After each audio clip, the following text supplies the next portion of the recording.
Ever wonder why your day sometimes feels chaotic? Before it even begins, you wake up, and instantly your mind is already racing. The alarm goes off. You hit snooze. Just 5 more minutes. You whisper. Next thing you know, it's 30 minutes later. Eyes still heavy. Your fingers reach for your phone, and suddenly you're drowning in a sea of news, notifications, and everyone else's noise.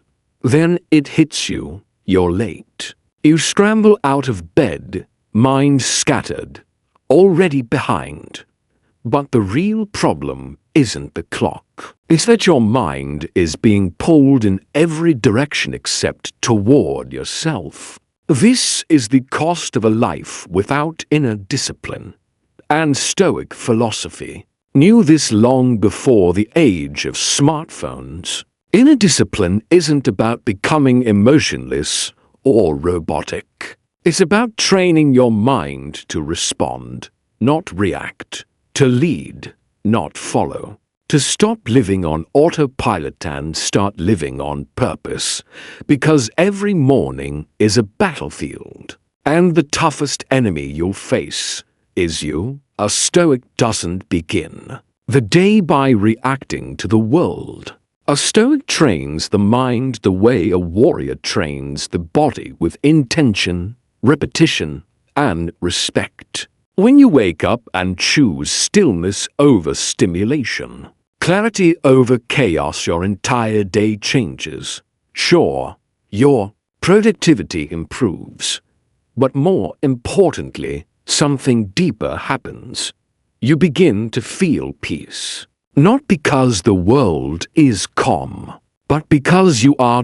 In today's video, we'll break down 11 practical Stoic lessons to help you discipline your mind each morning.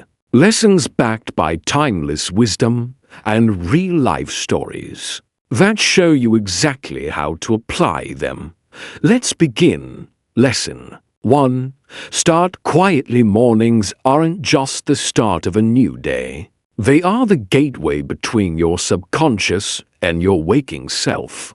Right after you open your eyes, your mind is at its most impressionable.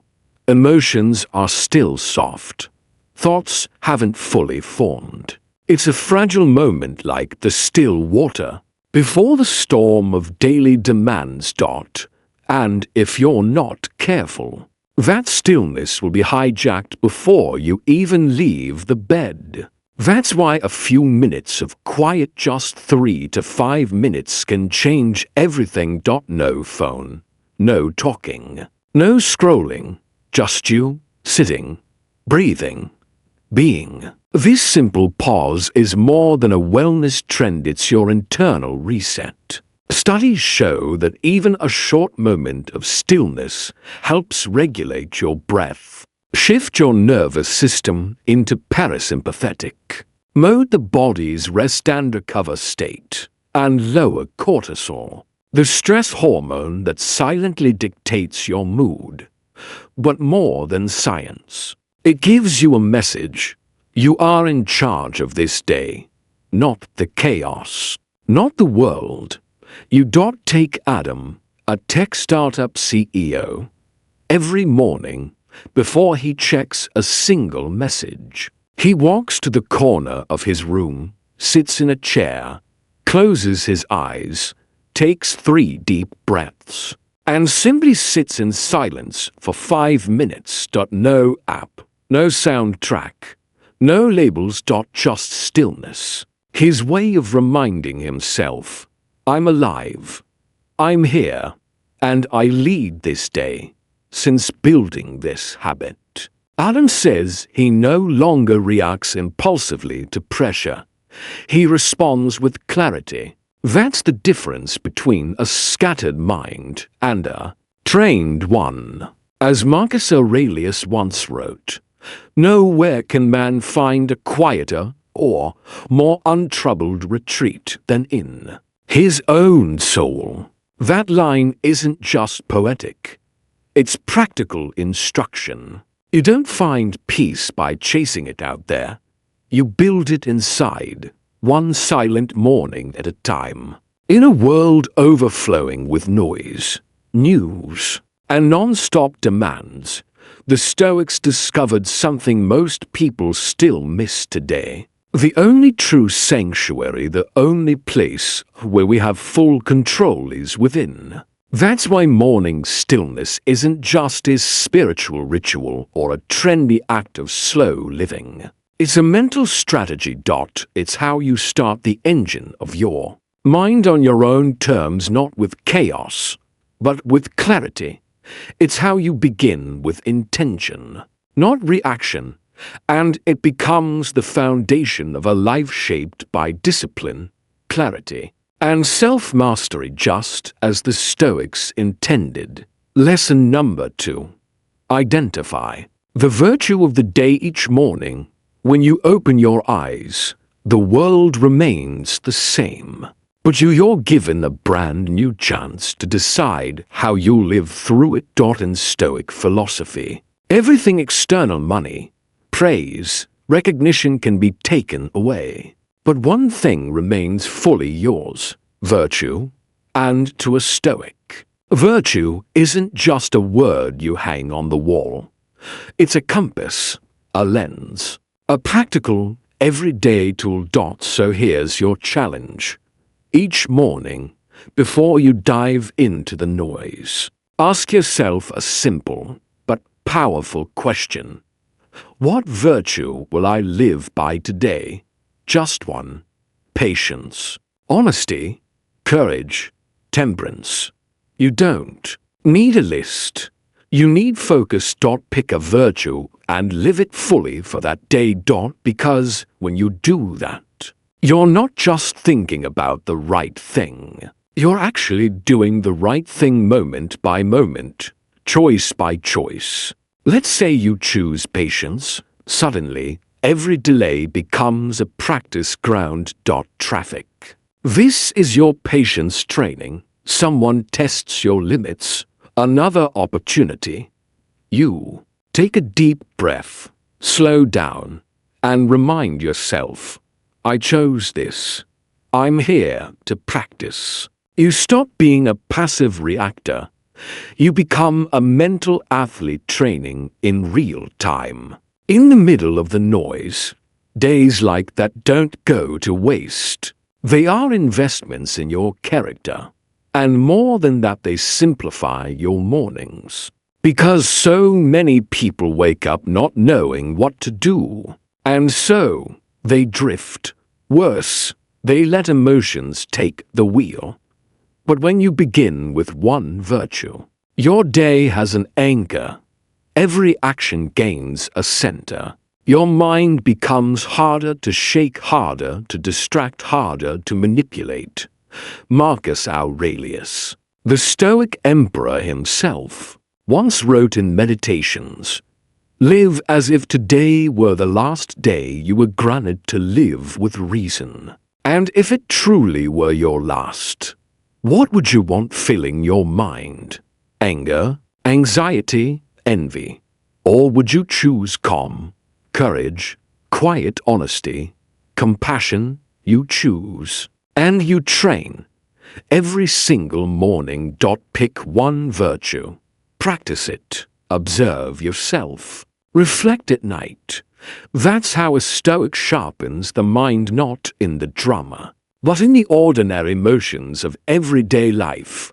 And if you're ready for the next challenge, brace yourself, because this next lesson, it might completely change the way you view every setback, every obstacle, every unexpected twist life throws at you. And it reveals the greatest strength of someone who's truly disciplined their mind. Lesson number 3. Premeditatio malorum. The premeditation of adversity. It's the morning of an important meeting. You pour your coffee. You open your laptop. And suddenly, your brain starts racing. What if I lose connection in the middle? What if someone challenges my idea? What if my boss asks for data I haven't prepared? These questions aren't signs of panic. They're the beginning of mental. Sometimes the best way to stay calm is to expect the storm before it arrives. That's the mindset behind premeditatio malorum, one of the most practical and powerful ideas in Stoic philosophy. Translated roughly, it means premeditation of evils. But don't misunderstand it. This isn't about pessimism. It's not about expecting the worst. It's about preparing so your mind doesn't get ambushed. Because Stoics don't rely on luck. They rely on readiness. They train their minds like warriors train with swords, not just waiting for the enemy to arrive, but sharpening daily so that, if the fight comes, they're not caught off guard. And the best time to do this training? Morning, before the emails, before the traffic, before the stress kicks in. Just sit quietly for a few moments and ask, what could throw me off today? Maybe it's a last-minute client call. Maybe your toddler has a meltdown before school. Maybe your internet cuts out 5 minutes before your biggest meeting of the week. Whatever it is, imagine it. Walk through it in your mind. Not to stress yourself out, but to take away its power. Because once you've seen it coming, it's no longer a surprise. Your brain has already whispered to itself, this might happen. I won't panic when it does. Modern psychology has a name for this: mental rehearsal. Professional athletes do it all the time. Before a game, they visualize setbacks, falling behind, missing a shot, facing tough opponents. And then they picture how they'll respond calmly, skillfully, without fear. What they're really doing is training their nervous systems to handle pressure before they ever step onto the field. And you can do the same thing. You don't need a stadium, just 3 minutes each morning. Visualize that today may not go smoothly, and get ready anyway. The beauty of premeditatio malorum is that it doesn't stop at thought. It pushes you toward action. You picture losing internet mid-meeting, so you check the router and set up a mobile hotspot just in case. You imagine a co-worker challenging your idea. Now you rehearse your points more clearly. You anticipate getting stuck in traffic. You leave 10 minutes early. That's not fear. That's discipline. Mental discipline that strengthens you not just in theory, but in the real world, where things go sideways all the time. Try this for 7 days. Before anything else in the morning, spend just 3 minutes imagining that something might go wrong today. Not to scare yourself, but to prepare yourself. Because the more often you train for adversity, the less it knocks you off balance when it finally shows up. Lesson number 4. Distinguish between what you can control and what you can't. Every morning, your mind faces a decision. Do I worry about what might happen? Do I obsess over things outside my control? Or do I focus my energy on what I can influence right now, today? That single choice sets the tone for your entire day. One of Stoicism's most powerful teachings is this: draw a firm line between what's within your control and what's not. This doesn't mean surrendering. It means protecting your mental energy. It means preserving your inner stability, especially during those fragile first hours of the day. When you focus on what you can control, your actions, your words, your mindset, you become proactive. You lead your day. But when your mind gets stuck on what's outside your power, other people's opinions, unpredictable events, unfair treatment. You become a victim of circumstance. You drift. You overthink. You burn out. Imagine you're preparing for an important presentation. What's in your control? Imagine this. You're preparing for an important presentation. What can you control? You can control your content, how well it's structured. You can rehearse once, twice, 5 times. You can choose a sharp outfit, stand tall, and steady your voice. But what can't you control? You can't control whether the audience is in a good mood. You can't control if someone decides to criticize your point. You can't predict if the projector malfunctions, or if it suddenly starts pouring rain right before you leave the house. And if your mind starts spinning around those uncontrollable variables, you'll enter your day not with focus, but with anxiety. That's why Epictetus, one of the great Stoic philosophers, wrote, "Make the best use of what is in your power, and take the rest as it happens." That's not just philosophical advice, it's a mental compass. When you let go of what isn't yours to carry, you also let go of pressure, of unrealistic expectations, of fears that were never truly yours. Training your mind each morning should begin with a single, grounding question. What is actually within my control today? It could be the time you wake up. The attitude you choose when something doesn't go your way. The way you speak to someone, even if they're rude first. And once you start consistently choosing to control only what's yours, you'll begin to feel a quiet but powerful shift. You're no longer being dragged around by other people's moods, unexpected delays, or shifting outcomes. You become rooted, your spirit grows more resilient, and peace replaces panic. Try this for the next 7 mornings. Write down 3 things you'll focus on controlling today, and then 3 things you'll actively let go of. By the end of the week, you won't just feel more productive, you'll feel more centered.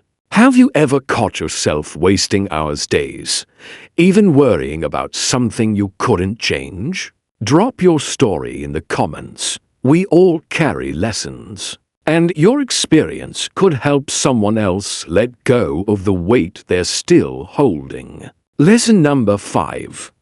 Know there's a modern trap we all fall into. Often without realizing it, we wait. We wait until we're inspired. We wait until the coffee kicks in. We wait until we're in a better mood before we start anything meaningful. But the Stoics had no room for that kind of hesitation. They understood a truth most people still fight against. Emotions are unreliable. Actions are everything. Stoicism doesn't care how you feel at 6 a.m. It only asks, what will you do? Because motivation doesn't come first. Action does. Marcus Aurelius put it plainly. At dawn, when you have trouble getting out of bed, tell yourself, I am rising to do the work of a human being.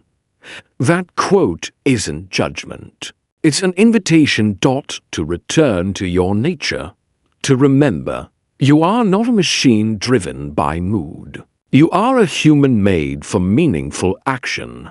Acting immediately doesn't mean rushing through tasks or ditching your plan. It means refusing to let doubt stall your day. Even if you feel tired, foggy, uninspired, if you simply get up, splash cold water on your face, brew some coffee, and read just 2 pages of a book, you've already won your first battle. You didn't wait. You acted dot, and that one action starts a chain reaction in your brain. Modern neuroscience confirms it. When you take even the smallest step forward, your brain releases dopamine, the feel-good chemical that fuels progress and builds momentum. Action generates motivation, not the other way around. And when you make that your habit every morning, your body begins to remember. This is what we do. We begin. No drama, no delay, no debate. That's how you train a disciplined mind. Through decisive repetition. The Stoics didn't write their philosophies to decorate bookshelves. They wrote them to live them, to act on them, just as Epictetus taught. First, say to yourself what you would be, and then do what you must become. You have to do. That wasn't a gentle suggestion from Epictetus. It was a command to himself. He knew, if you wait to feel ready, you might never begin. So if you want to discipline your mind each morning, there's one step you simply cannot skip. Act. Now, don't wait to feel motivated. Don't wait for the perfect moment. Don't wait until everything aligns. Just begin. Because here's the truth. No one, not even the most disciplined monk or the most high-performing CEO, feels amazing every morning. But what sets them apart? They don't let feelings decide their first move. They control the first step, and from there, the entire day shifts. Lesson number 6. Memento mori. Remember, you will die. Few things wake the human soul more powerfully than remembering that one day you won't wake up at all. No more alarm clocks. No more morning sunlight. No more "I'll do it tomorrow." Memento mori, Latin for remember that you will die, is not a threat. It's not morbid. It's one of the most awakening, clarifying principles in Stoic philosophy. Because when you remember that life is finite, you don't waste it. You feel it. Every single moment becomes precious when you wake up and understand, truly, that this day may be your last. You stop living on autopilot. You stop postponing the things that matter, calling someone you love, writing that first page, stepping outside for a walk, sitting still just to feel your life again. And you begin doing them with full presence, not later, but now. Marcus Aurelius, the philosopher emperor, wrote, "You could leave life right now. Let that determine what you do and say and think." He didn't write that to depress you. He wrote it to wake you up. The Stoics didn't fear death. They trained their minds to live more deeply, because they were fully aware that time is short. Imagine this. Your phone rings. It's a family member you've been meaning to call back, and your instinct, put it off again. But this time, you whisper to yourself, "Memento mori," and you pick up the phone, not out of obligation, but out of gratitude for still having a chance to connect, to say, "I love you," to be present. Practicing memento mori in the morning breaks the trance of autopilot. It slices through numb habits, procrastination, gloom, laziness, the endless scrolling.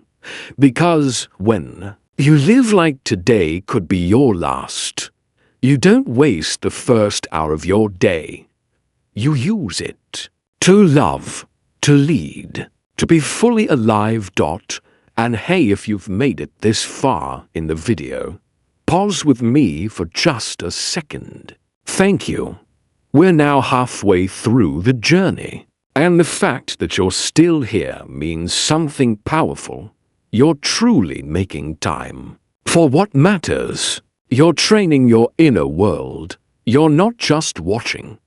You're living with intention. And that I deeply respect.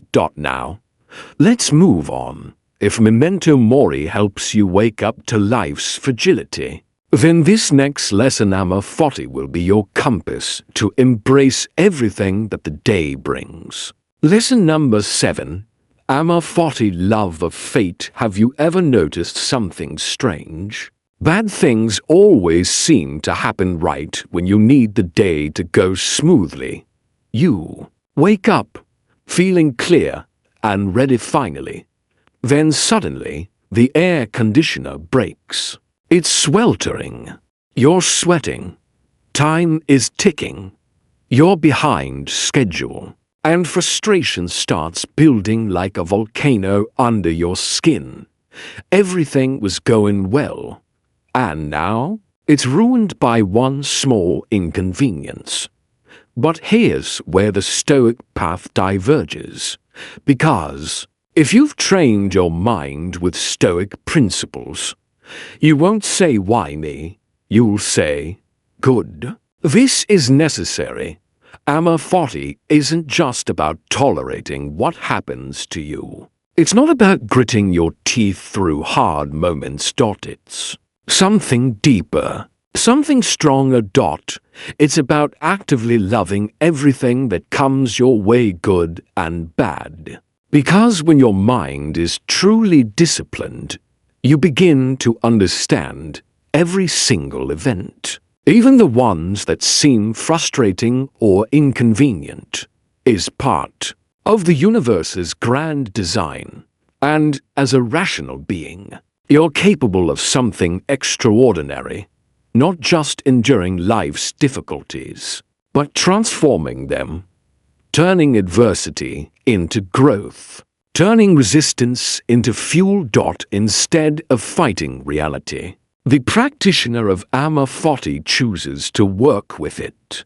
Let's return to that broken air conditioner example. You could easily spend your morning stewing in discomfort, complaining, groaning, letting that frustration infect every hour of your day.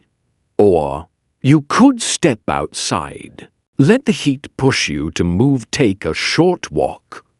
Feel your body in motion. Breathe the early morning air. Take in the sun. Notice the sounds, the rhythm of the street. Things you've likely ignored, traded for comfort. The truth, it didn't go your way. But you didn't let the situation win. You won not over the world but over yourself. That is mental training, not demanding that the world match your preferences, but teaching your mind to stay in harmony with what is.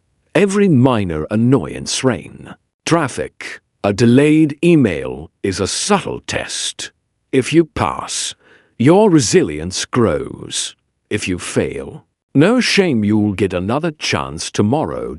Practicing Amor Fati each morning is about readiness. Instead of reacting passively, you adjust actively. Instead of saying, why me? You say, it's me, and I'm strong enough to use this. That shift in perspective is where real power lives. Because mental discipline doesn't mean controlling everything. It means letting go of what you can't control and taking full ownership of how you respond. Make it your morning habit. Whatever comes today, I will love it. I will use it. I will make it part of me. Lesson number 8.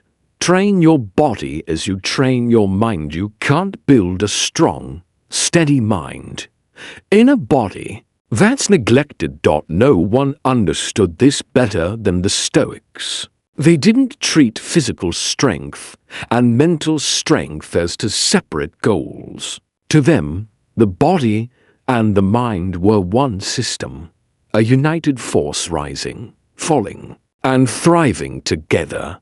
Every time you wake up and force yourself to move, even when you don't want to, even when it's just 15 minutes, you're sending a clear message to your mind.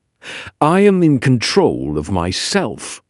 And you can feel that truth when you jog, even for a few blocks. When you plank for 2 minutes, when you stretch with deep, slow breaths, something shifts. Endorphins flow, your stress lowers, your thoughts settle, and for a moment, you return to presence. This is the state the Stoics spoke of, not distracted, not reactive, but present in reason. And what's incredible, after even a short workout, your mind sharpens, the fog lifts, that thing you were overthinking.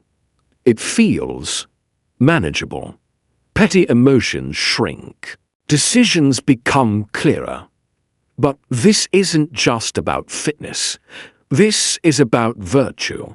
Because exercising daily, even briefly, builds one of the Stoics' most revered strengths, discipline.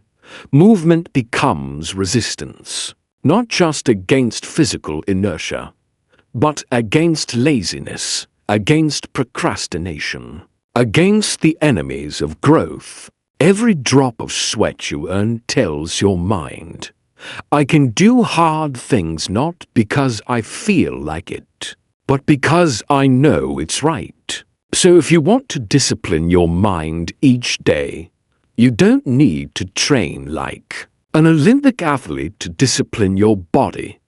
You just need to begin. Get out of bed, stretch slowly, take one deep breath, then start with simple movements: arm circles, toe touches, a few deep squats. These aren't just exercises, they're your personal good morning rituals. A daily greeting not to the world, but to yourself. A message from someone who is choosing to live with intention. So what about you? How are you training your body each morning? Drop your habits, rituals, or simple morning movement routines in the comments below. You never know what seems small to you could inspire someone else to start their journey toward discipline. Lesson number 9. Read and reflect on a Stoic quote before the chaos of the day pulls me into emails, tasks, and responsibilities. I do one small thing. I read a Stoic quote, just 2 or 3 lines, often from Marcus Aurelius' Meditations. But I don't stop there. I sit with those words for 3 minutes. I let them sink in. Then I pick up a pen and reflect.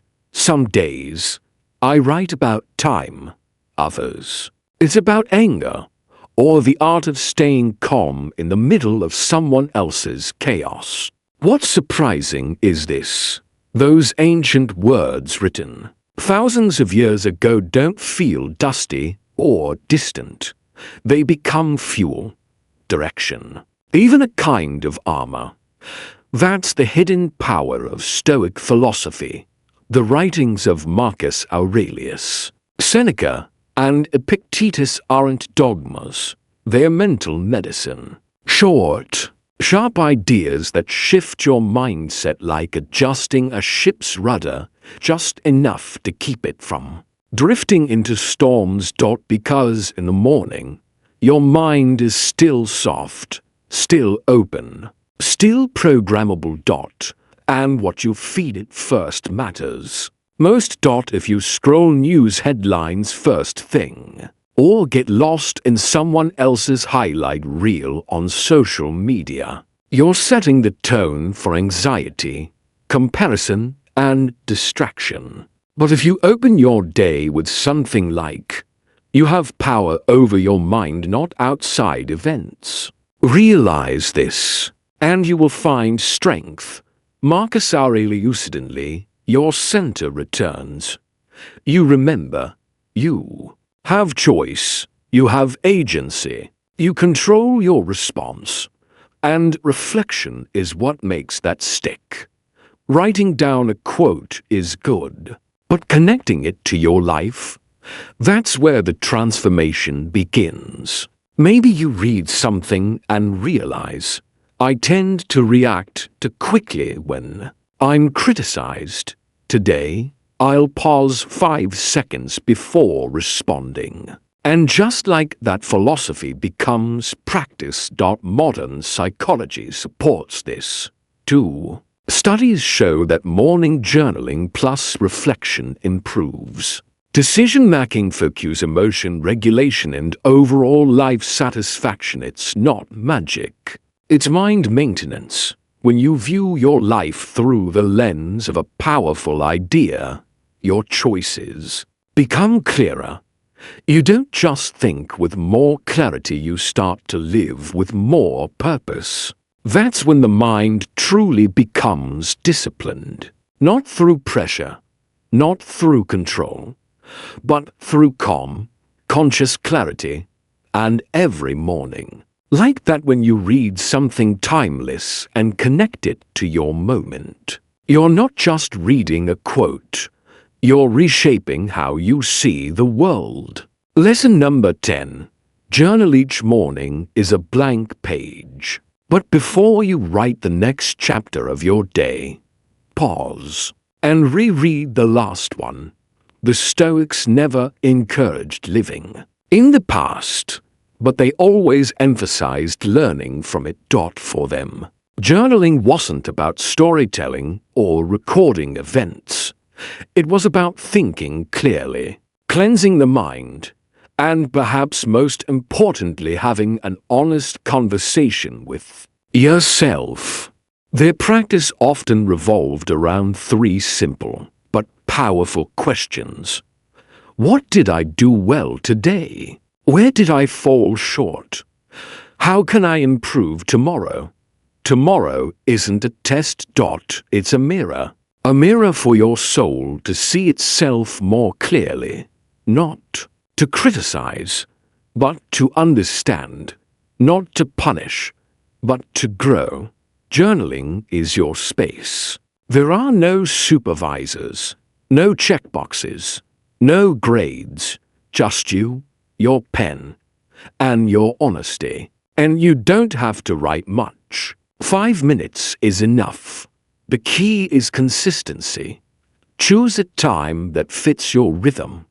In the morning, to set direction, or in the evening, to reflect and release. And when you write, don't filter. Don't try to sound wise, positive, or impressive. Be real.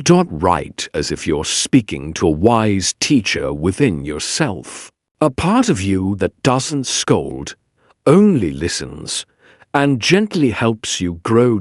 Yes, at first, it might feel strange.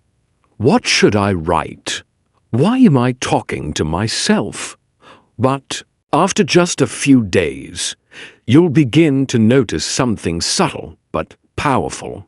You'll feel lighter, more aware, more in tune with your internal world. Because journaling isn't about perfection. It's about ownership. It helps you take responsibility for your thoughts, observe your emotions, and break free from the blur of daily autopilot. One successful entrepreneur once said, "Writing in my journal each night doesn't just help me sleep. It helps me make better decisions the next day." Not because writing is magical, but because it forces me to see what's worth holding onto and what I need to let go. So if you've never tried it, start today. You don't need structure. You don't need rules. You don't need fancy prompts. Just a notebook, a pen, and 5 quiet minutes. Write short or long, messy or neat. It doesn't matter, as long as it's honest. And if journaling is already part of your routine, stay with me, because what's coming next might be the single most transformative habit for mental discipline. It's the one that turns inner clarity into emotional strength. The habit that strengthens your energy, softens your heart, and sharpens your focus. Lesson. #11. Practice gratitude and forgiveness among all the habits for training the mind.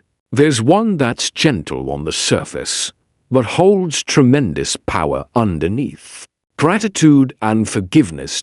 Not as hollow gestures, not as spiritual fluff, but as practical tools for cleansing the mind, keeping the good, and releasing the rest. In true Stoic spirit, these practices are not emotional indulgences. They are mental discipline in its purest form. When you practice gratitude, you shift your attention from what's missing to what's already present, from anxiety to awareness, from lack to abundance. No, everything in life isn't perfect, but there's always something to appreciate. A roof above your head, a warm meal, a text from a friend, or simply waking up with the strength to begin again. Gratitude isn't passive, it's protective. It calms your nervous system, lowers cortisol, boosts endorphins, the hormones of clarity and joy. And here's the science. You can't be grateful and angry at the same time. Gratitude interrupts resentment. It pauses reactivity, and it reminds you some of the things you've taken for granted are actually gifts. But gratitude's silent partner is harder. Forgiveness. And that one takes courage. Forgiveness doesn't mean excusing the pain someone caused. It means reclaiming your mind from the grip of that pain. It means saying, I refuse to carry this wound into my next morning. I am strong enough to let go. When you hold onto anger or resentment, you trap yourself. You relive the harm, and you become chained to the very thing that hurt you. But forgiveness is the act of the strong. It is freedom chosen by someone who knows the only thing I can control is my response. So why carry emotional poison into a new day? Why give yesterday's pain the power to ruin today's peace? Start with something small. Each morning, write down 3 things you're grateful for: a healthy body, the presence of someone you love, the chance to learn something new. Say it out loud if you can, or just feel it fully. Say thank you, not just with words, but with presence, with the way you live, with the way you breathe into the day. And if there's still something left unsettled, with someone, an old wound, a misunderstanding, an apology never spoken, take one small step. Send the message. Make the call. And if you're not ready for that, write down what you wish you could say. Forgive them in your heart. You'll be amazed by what it feels like. As if you've removed a heavy backpack you forgot you were even carrying. A quiet weight lifted. Because gratitude and forgiveness cost nothing. No money, no time. But they offer something priceless: a liberated mind, a lighter heart, a soul that is no longer shackled to old pain. And that is the gift you give yourself every single morning. Not just a productive day, but a peaceful life. You see, Stoicism doesn't just teach you how to endure. It teaches you how to be free, free from within. And this gratitude and forgiveness is the path to that freedom. We've just walked through 11 powerful lessons to discipline your mind each morning. From seemingly small habits, like embracing silence, setting daily virtue, and journaling, to deeper Stoic practices like premeditatio malorum, the circle of control. and practicing AMA 40. Each one is a building block. Each one helps you construct a mindset that is strong, steady, and rooted in intention. A mind that doesn't react impulsively, but responds with reason, with clarity, with calm. Now it's your turn. Take the 7-day challenge. Every morning, commit to practicing all 11 steps. Start small. Stay consistent. Watch what happens to your emotions, your focus, your peace. Then come back here. Share your reflections in the comments below. Let us know which lesson spoke to you the most, which one shifted something inside you, and if this video offered you even one moment of clarity. Don't keep it to yourself. Hit the like button, subscribe to Stoic Capsule, and turn on the notification bell so you never miss what's coming next. This journey doesn't end here. There's another lesson waiting for you right now. Don't scroll away just yet. Your next video is already in the corner. Click it. We'll meet you there.